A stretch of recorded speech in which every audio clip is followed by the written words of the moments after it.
కావాలా నా మెల్లిగా పండి అది వీడియో పరిగెత్తాలి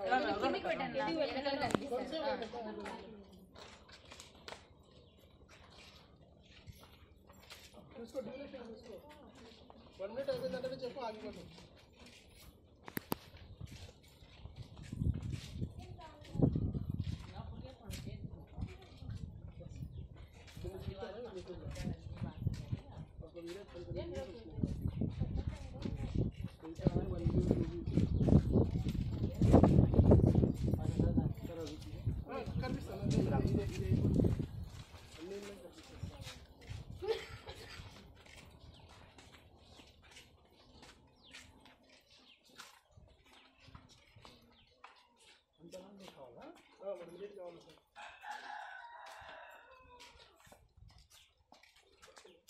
పైకి పెట్టి కెమెరా ఆశ్చర్యం లేదు సార్